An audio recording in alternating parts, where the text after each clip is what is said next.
Neşeli İngiltere'de, iyi Kral II. Henry'nin hüküm sürdüğü eski zamanlarda, Sherwood Ormanı'nın yemyeşil açıklıklarında, Nottingham'a yakın bir yerde, adı Robin Hood olan ünlü bir haydut yaşıyordu. Hiçbir okçu, gri bir kas şaftını onun kadar beceri ve kurnazlıkla fırlatamamıştı. Ve onun gibi 7 neşeli adam da yoktu. Greenwood'un gölgelerinde onunla birlikte dolaşan, Sherwood Ormanı'nın derinliklerinde neşeyle yaşıyorlardı. Ne kaygıları vardı, ne de bir istekleri. Sadece okçuluk ve sopa oyunlarıyla vakit geçiriyor, kralın geyik etini yiyor, Ekim'in demlenmiş biralarını yudumluyor, keyifle yaşıyorlardı. Yalnızca Robin değil, tüm grup yasak ilan edilmişti. Diğer insanlardan ayrı yaşıyorlardı. Ama çevredeki köylüler onları çok seviyordu. Çünkü ihtiyaç içindeyken Robin'e gelen hiç kimse, boş elle geri dönmüyordu. Ve şimdi, Robin Hood'un nasıl kanunla başı belaya girdiğini anlatacağım. Robin henüz 18 yaşındaydı. Sağlam ve cesur bir gençti.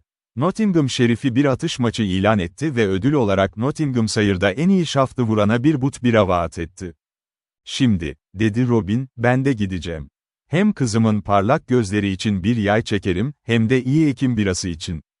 Böylece sağlam yayını, birkaç geniş kumaş okunu aldı ve Locksley Town'dan Sherwood Ormanı'nı geçerek Nottingham'a doğru yola çıktı. Neşeli Mayıs vaktinin şafağıydı. Çitler yeşermişti, çayırlar çiçeklerle dolmuştu. Papatyalar, turplar, sarı guguk tomurcukları. Brayiri çitler boyunca primrosalar açmıştı. Elma tomurcukları çiçek açmış, tatlı kuşlar şarkı söylüyordu. Gün şafağında mızrap sesi duyuluyordu, ardıç kuşunun ötüşü ve guguk kuşunun sesi. Çocuklar ve kızlar tatlı düşüncelerle birbirlerine bakıyordu. Ev hanımları parlak yeşil çimlerin üzerine ketenleri seriyordu. Tatlı Greenwood'dan yürürken yapraklar hışırdıyor, küçük kuşlar güçlü güçlü şarkı söylüyordu. Ve Robin neşeyle ıslık çalıyordu. Hizmetçi Meray'ını düşünüyordu, onun parlak gözlerini. Çünkü böyle anlarda genç bir adamın düşünceleri, en çok sevdiği kıza döner. Hızlı adımlarla ve neşeli bir ıslık çalarak yürürken, aniden büyük bir meşe ağacının altında oturan bazı ormancılara rastladı. 15 kişiydiler. Kendilerini ziyafet ve içkiyle eğlendiriyorlardı. Kocaman bir pastanın etrafına oturmuşlar, elleriyle pastaya saldırıyor, büyük bir hevesle yiyorlardı. Neredeyse taşacak olan fıçıdan köpüren bira boynuzları kaldırılıp indiriliyordu. Her biri Lincoln yeşili giymişti. O güzel, geniş yayılan ağacın altında hoş bir görüntü sergiliyorlardı. Sonra içlerinden biri, ağzı dolu bir halde Robin'e seslendi, "Selam, neredesin küçük delikanlı? Bir kuruşluk yayın ve farthing saplarınla nereye?"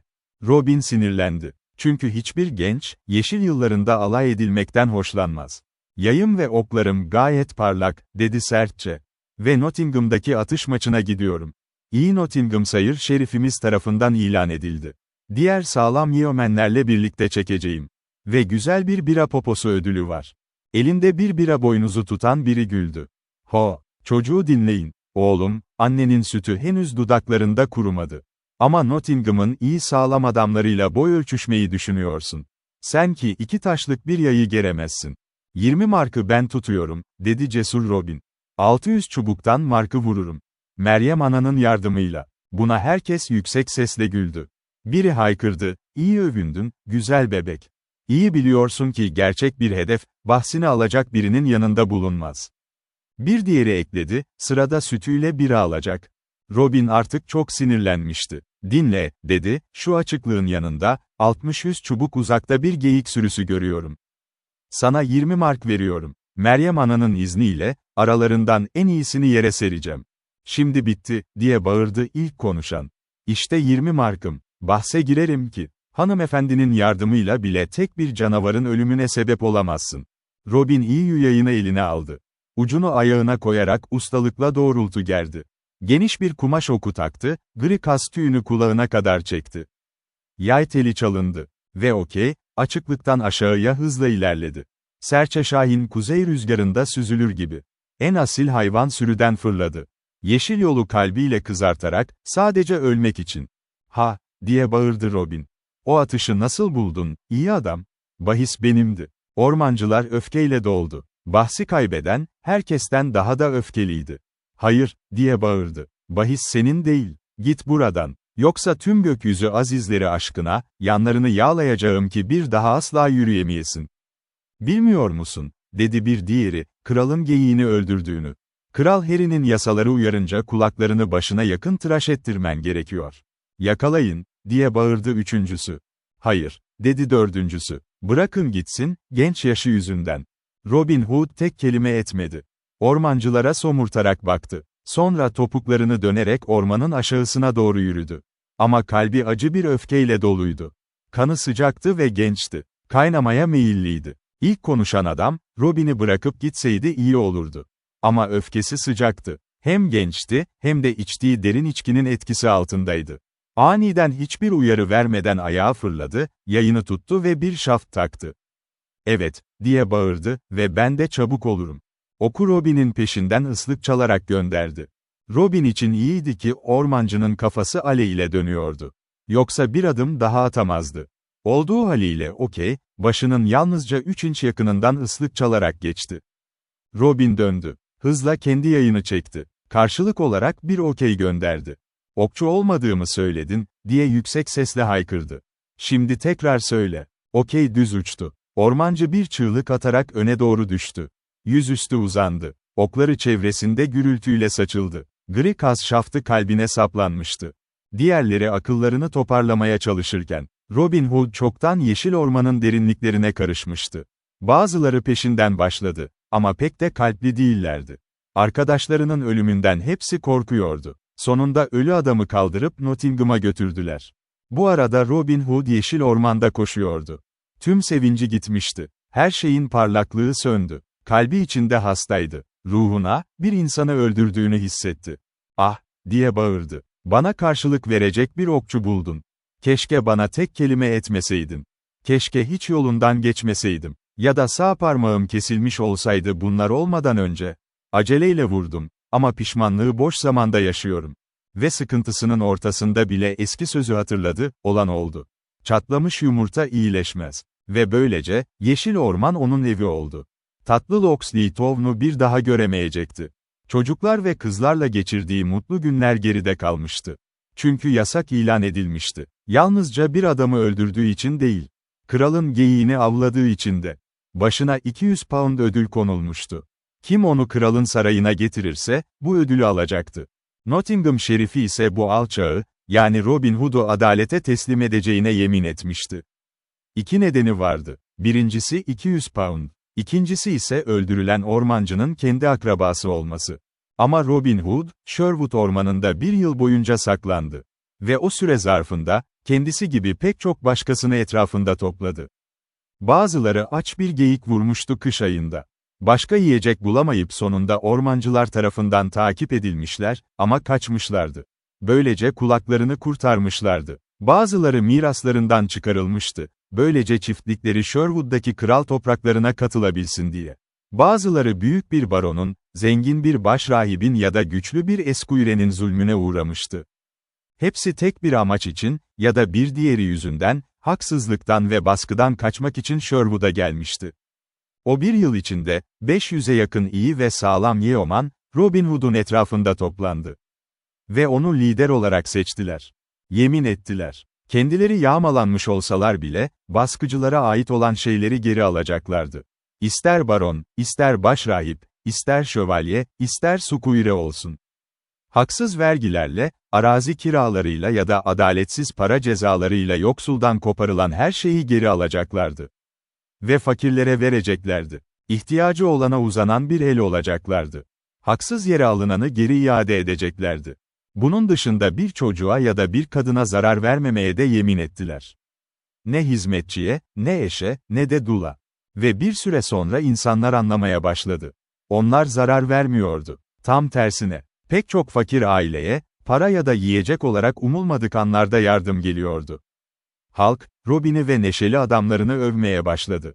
Sherwood'daki yaptıklarını anlatan hikayeler dilden dile dolaştı. Çünkü halk, onu kendinden biri olarak görüyordu. Bir sabah Robin neşeyle ayağa kalktı. Tüm kuşlar yaprakların arasında şen şen ötüyordu. Neşeli adamları da kalktılar, her biri taş başlı çeşmede ellerini ve yüzlerini yıkadı.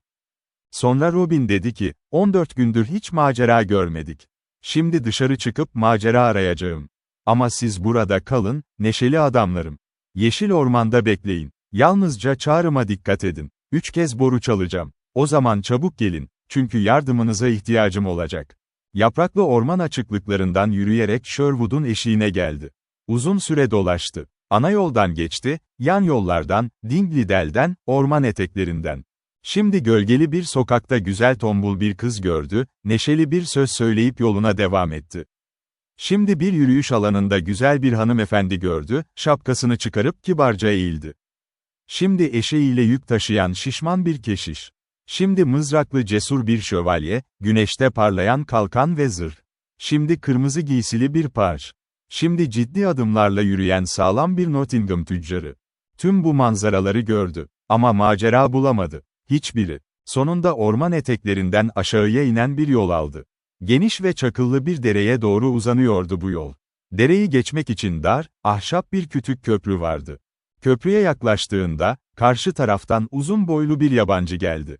İkisi de adımlarını hızlandırdı. Her biri önce köprüye girmek istiyordu.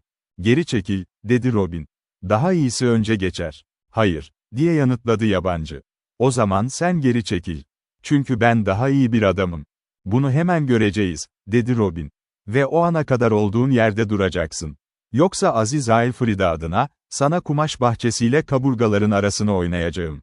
Derinizi o kadar çok renge boyayacağım ki," dedi yabancı sakin bir sesle, "bir dilenci pelerini gibi görüneceksin. Eğer o iple bana dokunmaya cesaret edersen." "Eşek gibi konuşuyorsun," dedi Robin. "Bu şaftı gururlu kalbine saplayabilirim, bir kıvrım keşişin Michael Mastida'da kazı kızartmaya başlamadan önce dua etmesi kadar hızlı. Ve sen korkak gibi davranıyorsun," diye yanıtladı yabancı. "Orada duruyorsun, elinde iyi bir yayı var. Ben ise yalnızca sade bir dikenli asa taşıyorum." "Şimdi," dedi Robin, "hayatım boyunca hiç korkak olmadım. Güvenilir yayımı yere bırakacağım ve eğer gelmeye cesaret edersen, bir sopa keseceğim ve erkekçe sınanacağız." "Evet, Evren," dedi yabancı neşeyle, "gelişini sabırsızlıkla bekliyorum."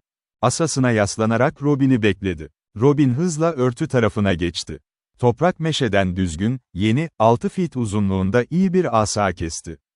Geri döndüğünde yabancı yumuşakça sopasını kesiyordu, asasına yaslanmış, etrafına bakıp ıslık çalıyordu. Robin ona asasını keserken gizlice baktı.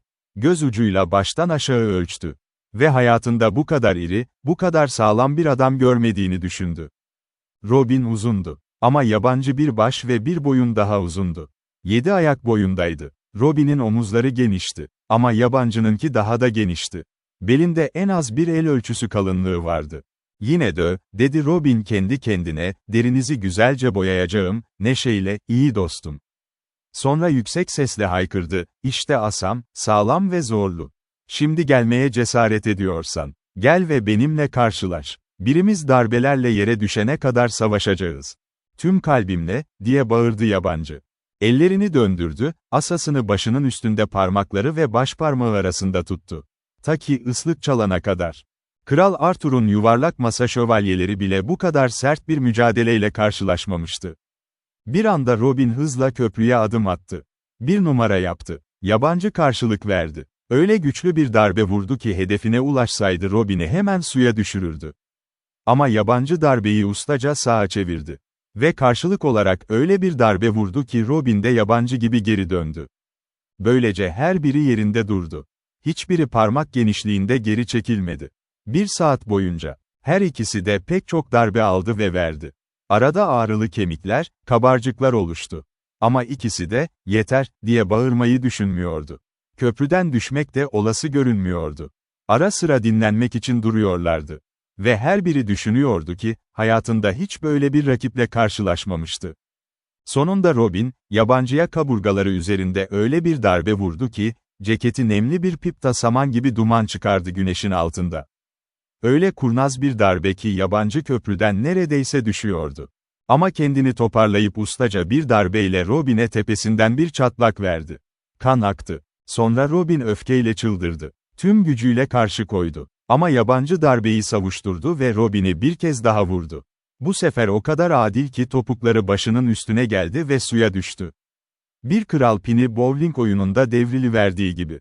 Peki şimdi neredesin, iyi oğlum, diye bağırdı yabancı, gümbür gümbür gülerek. Selde ve Gelgit'le birlikte süzülüyorum, diye bağırdı Robin. Acınası durumuna kendisi de gülmeden edememişti. Ayaklarıyla kıyıya doğru yürüdü. Küçük balıklar sıçramasından korkarak hızla uzaklaştı. Elini ver, dedi bankaya ulaştığında. Lazım, ihtiyacım var sana güvenmek için. Cesur ve sağlam bir ruhsun. Ve sopayla da güçlü ve sağlam vuruyorsun. Kafam bir kovan gibi uğulduyor, sıcak bir Haziran gününde arılar gibi. Sonra boynuzunu dudaklarına götürdü ve yankılayan bir patlama yaptı. Tatlı bir ses orman yollarından aşağıya ilerledi. Evet, Evren, dedi tekrar, sen uzun boylu bir çocuksun, cesur birisin. Çünkü hayatımda hiç eğilmemiştim. Ama şimdi söylüyorum, Canterbury Town'dan buraya kadar bana senin yaptığını yapabilecek bir adam yok. Ve sen, dedi yabancı gülerek, darbeyi cesur bir kalp ve sağlam bir yeoman gibi kabul ediyorsun. Tam o anda uzaktaki dal ve yapraklar hışırdadı. Aniden, Lincoln yeşili giymiş iki iyi ve sağlam yeoman gizlilikten fırladı. Başlarında neşeli Will Stütlü vardı. İyi efendim, diye bağırdı Will, bu nasıl oldu? Tepeden tırnağa ıslaksınız. Ne, Evren, diye cevapladı neşeli Robin, o tombul adam boynumu devirdi ve suya döktü. Yanında da güzel bir dayak yedim. O zaman eğilmeden gitmez, diye bağırdı Will Stütlü. Hemen ona bakalım, çocuklar. Will ve 20 kişi yabancının üzerine atladı. Ama hızla fırladılar. Çünkü yabancıyı hazır buldular. Sağa sola vuruyordu, sağlam sopasıyla. Sayıların baskısıyla yere düşse de. Bazılarının taçlarını çatlatarak yenildi. Hayır, sabır, diye bağırdı Robin, yanları ağrıyana kadar gülerek. O gerçekten iyi ve doğru bir adam. Ona zarar gelmeyecek. Sonra yabancıya döndü. Şimdi dinle, iyi genç. Benimle kalıp grubumdan biri olacak mısın? Yılda 3 takım Lincoln yeşili elbise ve 40 mark ücret alırsın. Her iyi şeyi bizimle paylaşırsın. Geyik eti yersin, en dayanıklı birayı içersin. Ve sen benim sağ kolum olursun. Çünkü hayatımda böyle bir sopa oyuncusu görmedim. Söyle, neşeli adamlarımdan biri olmak ister misin? Biliyorum, diye somurtarak söyledi yabancı, bu durumdan dolayı hala öfkeliydi.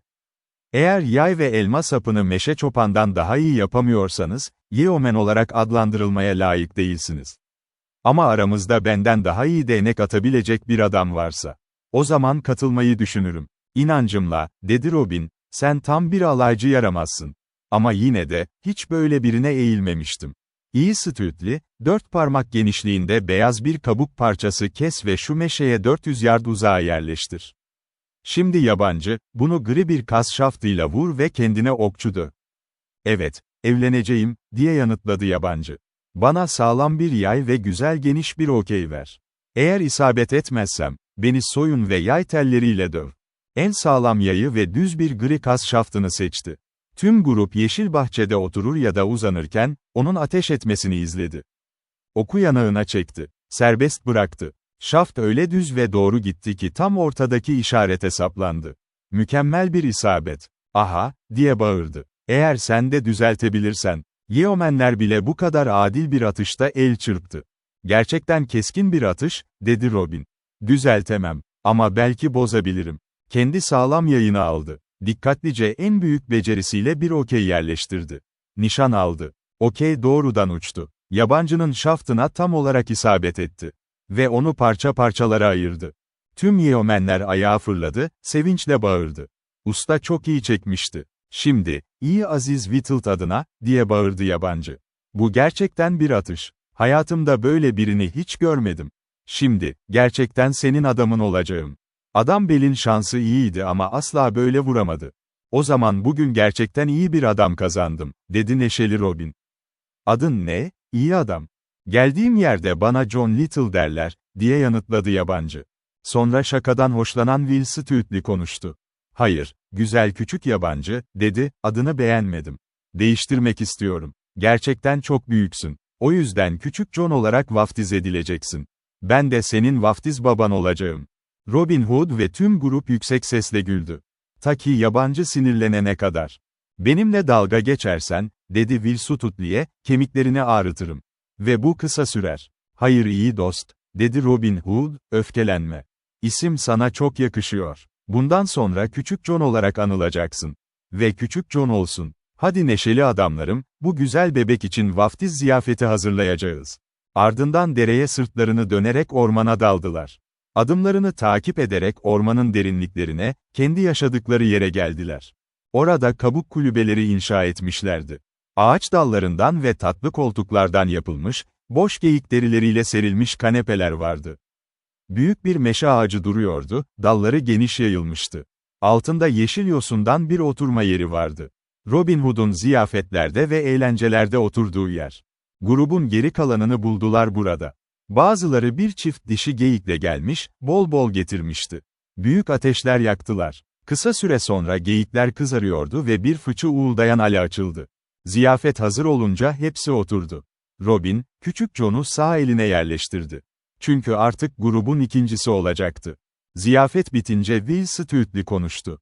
Şimdi zamanı geldi. Güzel bebeğimizi vaftiz etmek için. Öyle değil mi, neşeli adamlar? Evet, evet, diye bağırdı herkes. Orman neşeyle yankılandı. O zaman 7 sponsorumuz olsun, dedi Will Stewart.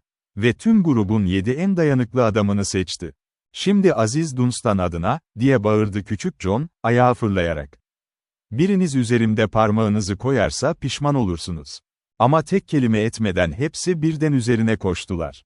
Bacaklarından, kollarından yakaladılar. Güçlü mücadelesine rağmen onu sıkıca tuttular. Ve herkes izlerken öne çıkardılar. Sonra rahip rolünü üstlenecek biri ortaya çıktı. Seçilmişti çünkü kel tacı vardı. Elinde dolu bir bira tenceresi tutuyordu. "Peki bu bebeği kim getiriyor?" diye ciddi bir şekilde sordu. "Ben," diye yanıtladı Will Stewart. "Peki ona hangi ismi veriyorsun?" "Küçük John diyorum." "Şimdi, Küçük John," dedi alay eden rahip tökezleyerek, "şimdiye kadar yaşamadın. Ben seni yalnızca dünyadan dolaştırdım. Bundan sonra gerçekten yaşayacaksın. Yaşarken John Little deniyordun, ama şimdi gerçekten yaşıyorsun. Küçük John olarak çağrılacaksın. Ve böyle vaftiz ediyorum seni." Ve bu son sözlerde, bira tenceresini Küçük John'un kafasına boşalttı. Herkes güldü. Güzel kahverengi bira, Küçük John'un sakalından, burnundan, çenesinden akıyordu. Gözleri ise akıllıca kırpıştırıyordu. İlk başta sinirlenecekti. Ama yapamadı. Çünkü diğerleri çok neşeliydi. O da güldü. Sonra Robin bu tatlı, güzel bebeği aldı. Onu baştan ayağa Lincoln yeşiliyle giydirdi, elinde iyi bir sağlam yay. Ve böylece onu neşeli grubun bir üyesi yaptı. Ve böylece Robin Hood yasak ilan edilmişti. Böylece etrafında neşeli bir grup toplanmıştı. Ve böylece sağ kolunu kazanmıştı. Küçük John'u. Ve böylece prolog sona erer. Şimdi, Nottingham şerifinin Robin Hood'u 3 kez yakalamaya çalışmasını ve her seferinde nasıl başarısız olduğunu anlatacağım. Daha önce anlatılmıştı. Robin Hood'un üzerine 200 pound ödül konulduğu ve Nottingham şerifinin Robin'i yakalamaya yemin ettiği. Hem 200 pound için, hem de öldürülen ormancının kendi akrabası olduğu için. Şerif henüz Robin'in Sherwood'da ne kadar güçlü olduğunu bilmiyordu. Belki de sıradan bir suçlu gibi, sadece arama emrini tebliğ edince yakalanacağını sanıyordu. Bu yüzden herkese 400 altın melek sundu. Bu arama emrini götürecek olana. Ama Nottingham adamları Robin Hood'u ve yaptıklarını şeriften çok daha iyi biliyordu. Pek çoğu bu cesur hayduda emir götürme fikrine içten güldü. Böyle bir hizmetin sonunda ne alacaklarını biliyorlardı. Çatlamış bir taç. Kimse öne çıkmadı. 2 hafta geçti. Ve hala kimse. Sonunda şerif dedi ki, Robin Hood'a emrimi verecek herkese iyi bir ödül teklif ettim. Ve kimsenin bu görevi üstlenmemesine hayret ediyorum. Yanındaki adamlardan biri yanıtladı, "İyi efendim, Robin Hood'un sahip olduğu gücü ve kral ya da şerif emrini ne kadar az önemsediğini bilmiyorsunuz. Kimse bu hizmetin içine girmeyi sevmez. Çatlamış taç ve kırık kemik korkusu. O zaman tüm Nottingham adamlarını korkak buluyorum," dedi şerif sertçe. "Ve Kral Harry'nin emrine karşı gelmeye cesaret edecek adamı görmeyi isterim. Çünkü onu Aziz Edmund Tapınağı'nın yanında 40 arşı yüksekliğe asacağım. Ama eğer Nottingham'da hiçbir adam 400 melek kazanmaya cesaret edemiyorsa, başka yere göndereceğim. Cesur adamlar bir yerde mutlaka vardır." Güvendiği bir haberci çağırdı. Ona emretti. Lincoln Town'a gidecek, orada bu görevi yapacak ve ödülü kazanacak birini bulacaktı. Aynı sabah haberci yola çıktı. Güneş, Nottingham'dan Lincoln'a uzanan tozlu otoyolun üzerine parlak parlıyordu.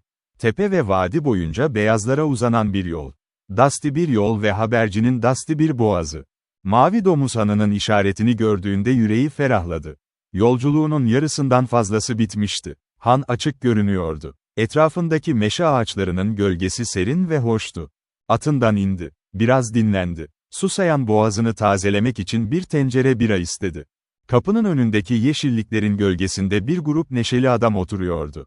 Bir tamirci, 2 çıplak ayaklı rahip ve 6 kişilik kral ormancısı, hepsi Lincoln yeşili giymiş.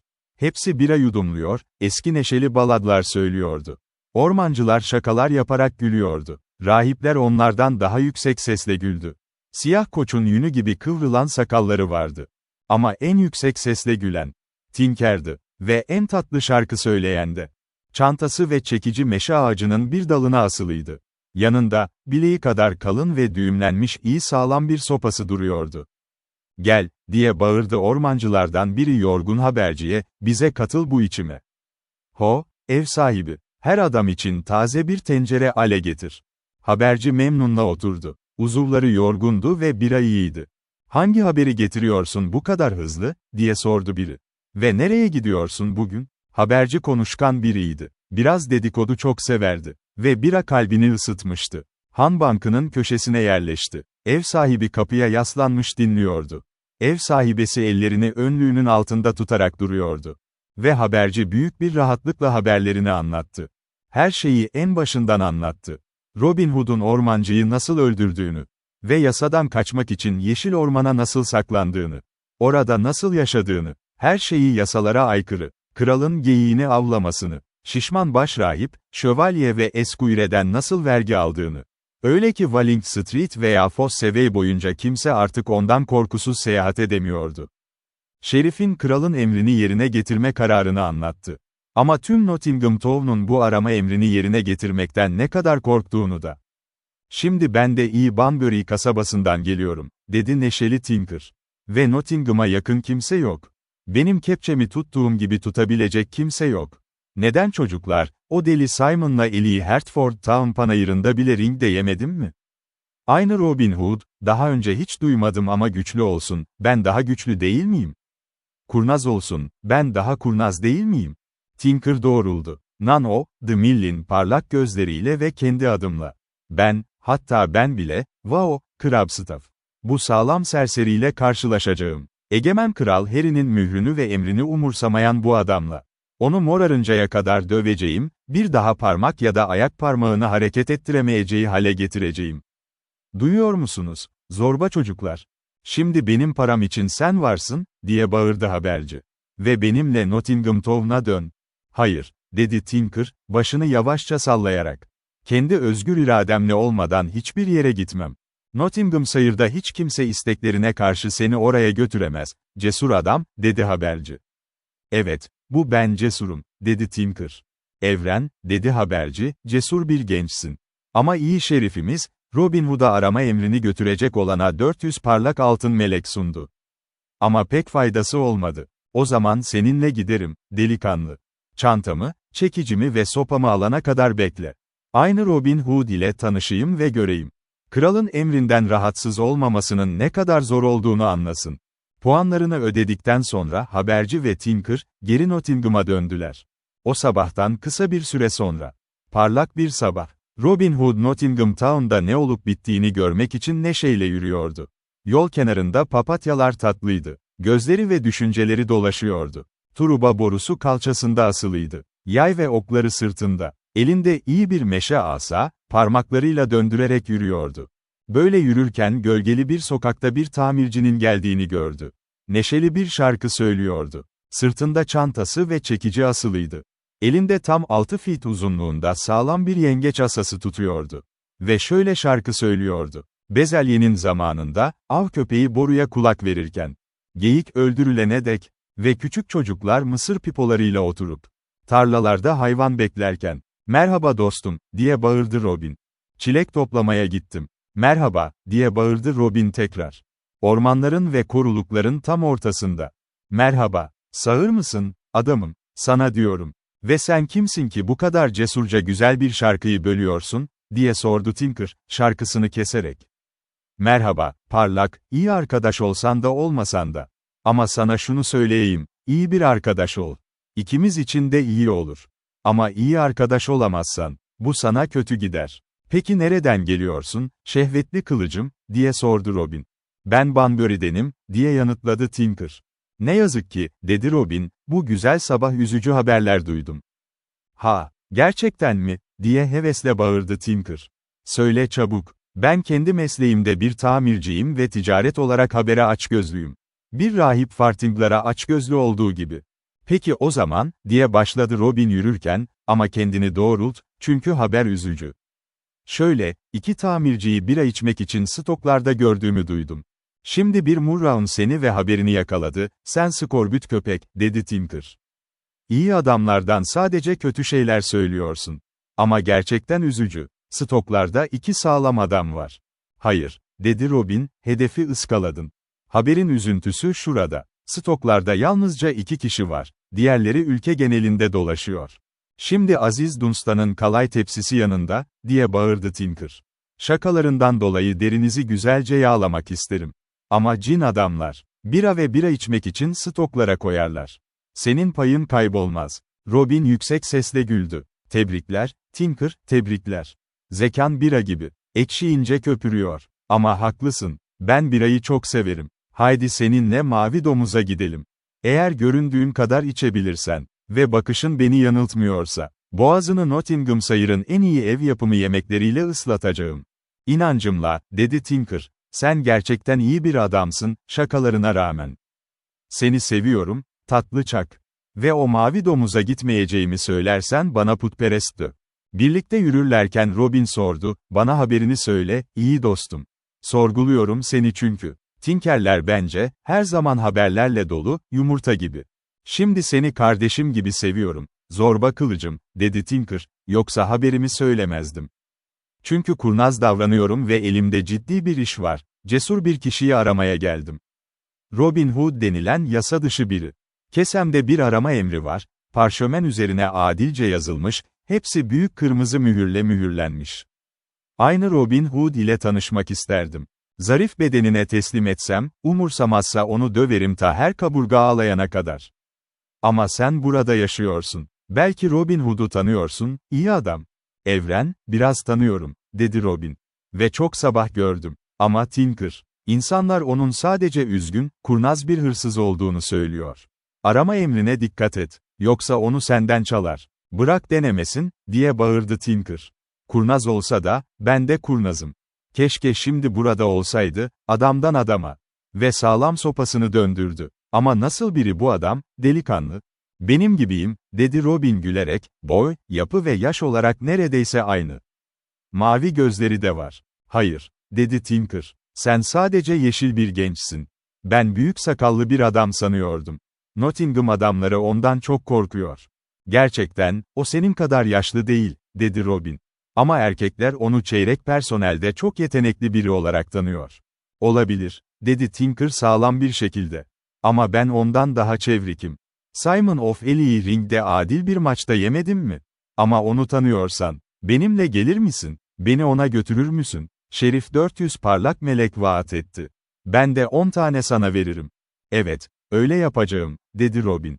Ama önce izni göster bana. İyi ya da kötü olsun, görmek istiyorum. Bunu kendi kardeşime bile yapmam, diye yanıtladı Tinker. Kimse görmez onu teslim edene kadar. Öyle olsun, dedi Robin. Ama bana göstermiyorsan, kime göstereceğini bilemem. Neyse, işte Mavi Domuz Hanı'ndayız. Hadi, iyi kahverengi ekim birasını tadına bakalım. Tüm Nottinghamshire'da Mavi Domuz'dan daha tatlı bir han yoktu. Hiçbirinde bu kadar güzel ağaçlar yoktu. Hiçbirinde Kılmeyş ve tatlı Woodbine bu kadar sarmaşık değildi. Hiçbirinde bu kadar iyi bira uğultuyor ve mırıldanmıyordu. Ve kışın kuzey rüzgarı çitlerin etrafında uluduğunda, kar sürüklendiğinde. Başka yerde böyle bir ocak ateşi yanmıyordu. Robin Hood ve neşeli adamlarına iyi tanınan bir handı burası. Küçük John, Will Stuteley ya da genç David of Doncaster sık sık burada buluşurdu, tüm orman karla dolmuşken. Ev sahibi sessiz bir dil tutmasını biliyordu. Sözlerini dişlerinin arasından geçirirdi. Çünkü ekmeğinin hangi tarafında tereyağı olduğunu çok iyi biliyordu. Robin ve grubu en iyi müşterileriydi ve puanlarını kapının arkasında kaydetmiyordu. Robin Hood ve Tinker oraya gelip 2 büyük tencere bira istediklerinde, ev sahibinin ne yüzünden ne de konuşmasından, önünde Robin Hood'u gördüğü anlaşılmazdı. "Burada kal," dedi Robin Tinker'a, "ben en iyi bira için içeri gireyim. Tamworth'tan Whittle tarafından hazırlanan, çok iyi bir Ekim birası var burada." Ve içeri girdi. Ev sahibine fısıldadı, Flaman güçlü sularından bir ölçü eklemesini söyledi, iyi İngiliz birasına. Ev sahibi de bunu yaptı ve getirdi. "Aman tanrım," dedi Tinker, uzun bir içme bira içtikten sonra, Tamworth'tan bağımsız. "İyi bir Sakson ismi. Watt'ın dudaklarından geçen en uğuldayan bira bu." "İç, adamım, iç," diye bağırdı Robin. Kendisi yalnızca dudaklarını ıslattı. "Ho, ev sahibi, arkadaşıma aynı tencereden bir tencere daha getir. Ve şimdi bir şarkı, neşeli kılıcım."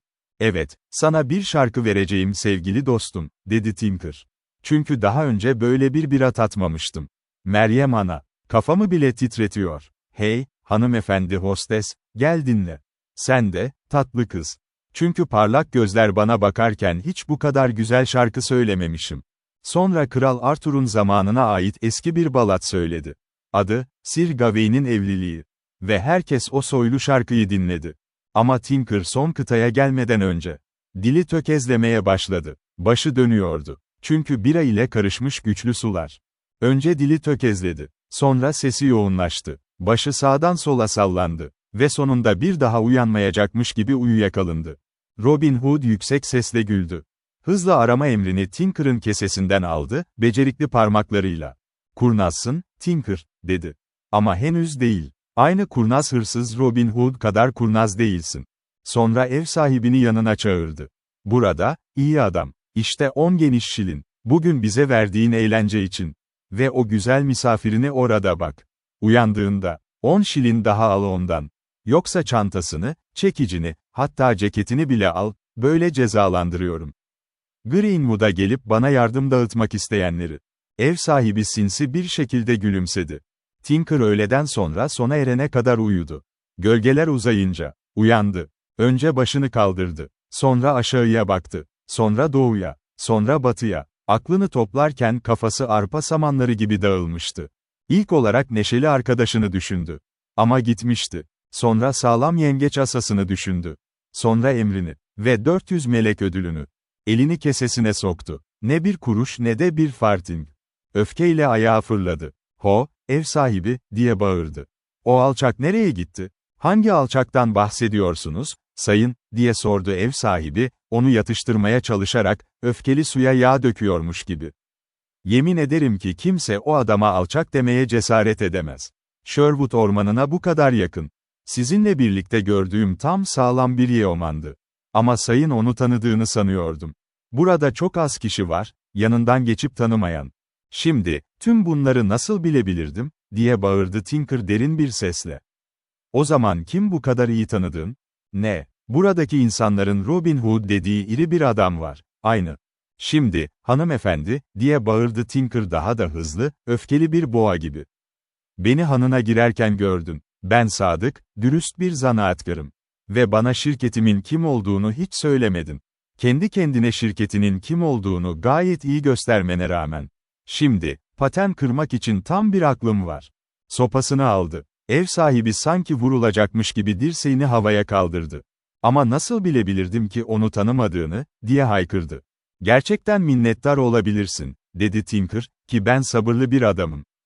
Yoksa asla bir daha müşteri kazanamazdın. Ama aynı alçak Robin Hood için. Hemen onu arayacağım. Eğer o hainin patını alamazsam, asayımı böleyim ve bana kadın dö." Böylece kendini toparlayarak ayrılmaya başladı. "Hayır," dedi ev sahibi, önünde durup kollarını açtı. "Bana puanımı ödeyene kadar gitme. Ama sana ödeme yapmadı mı? Bir kuruş bile değil. Ve bugün 10 iyi şilin değerinde bira içildi. Bana ödeme yapmadan gidemezsin. Yoksa iyi şerifimize haber gönderirim. Ama sana hiçbir borcum yok, iyi adam," dedi Tinker. "İyi adam, ben değilim," dedi ev sahibi sertçe. 10 şilin değerinde bira. Bana nakit öde. Yoksa ceketini, çantanı ve çekicini bırak. Ama onlar 10 şilin etmez," dedi Tinker.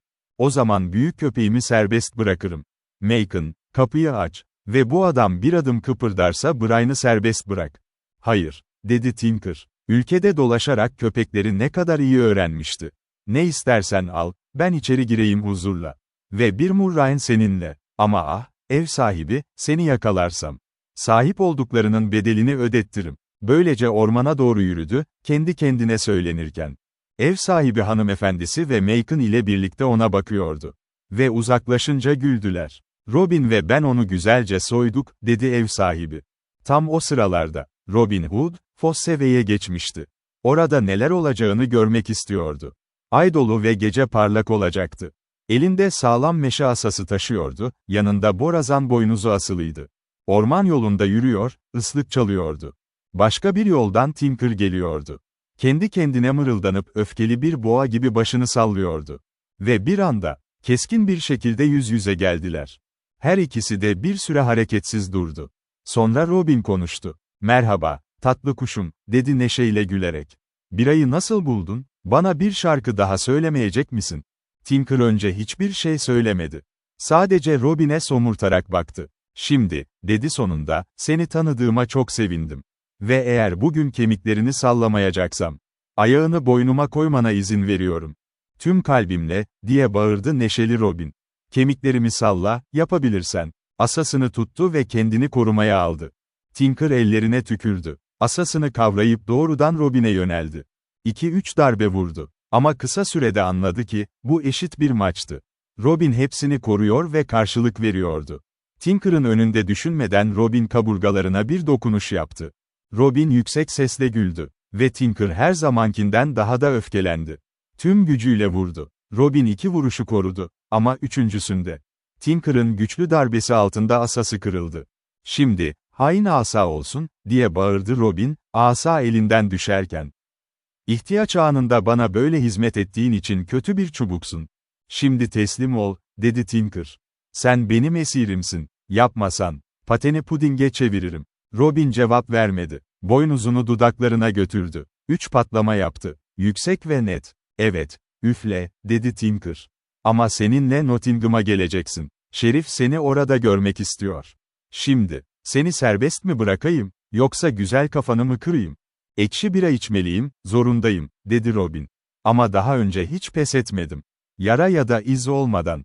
Ve şimdi de etmeyeceğim. Hey, neşeli adamlarım, çabuk gelin." Ormanın içinden küçük John ve 6 sağlam yeoman, Lincoln yeşili içinde çıktı. "Ne oluyor, iyi efendim," diye bağırdı küçük John.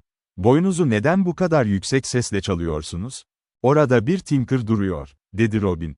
"Beni Nottingham'a götürmek istiyor. Orada asılmak için. O zaman kendisi hemen asılacak," diye bağırdı küçük John. Ve diğerleriyle birlikte Tinker'a yöneldi. "Hayır, ona dokunma," dedi Robin. "Gerçekten sağlam bir adam. Zanaatkar biridir ve doğası gereği ciddidir. Üstelik güzel bir balat söylüyor. Söyle ki, iyi adam. Neşeli adamlarımdan biri olmak ister misin? Yılda 3 Lincoln yeşili takım elbise ve 40 mark ücret. Her şeyi bizimle paylaşırsın. Yeşil ormanda neşeli bir hayat sürersin. Endişemiz yok, talihsizlik Sherwood'un tatlı gölgelerinde bize kolay gelmez. Doğum geyiklerini avlıyoruz, geyik eti yiyor, tatlı yulaf kekleri, peynir ve bal yiyoruz. Benimle gelir misin?" "Evet, Evren, seninle katılacağım," dedi Tinker. "Mutlu bir hayatı seviyorum. Seni seviyorum, iyi efendim. Kaburgalarımı vurmuş olsan bile. Ve şunu itiraf etmeliyim. İkiniz de benden daha sert ve daha kurnaz adamsınız. Bu yüzden sana itaat edeceğim. Ve gerçek hizmetkarın olacağım." Ve böylece herkes ormanın derinliklerine döndü. Tinker artık orada yaşayacaktı. Günlerce balat söyledi. Ta ki ünlü Alan A. Dale onlara katılana kadar. Ama onun tatlı sesinin yanında diğerlerinin sesi, bir kuzgunun sertliği gibi sert kalıyordu. Ama o hikayeyi daha sonra öğreneceğiz.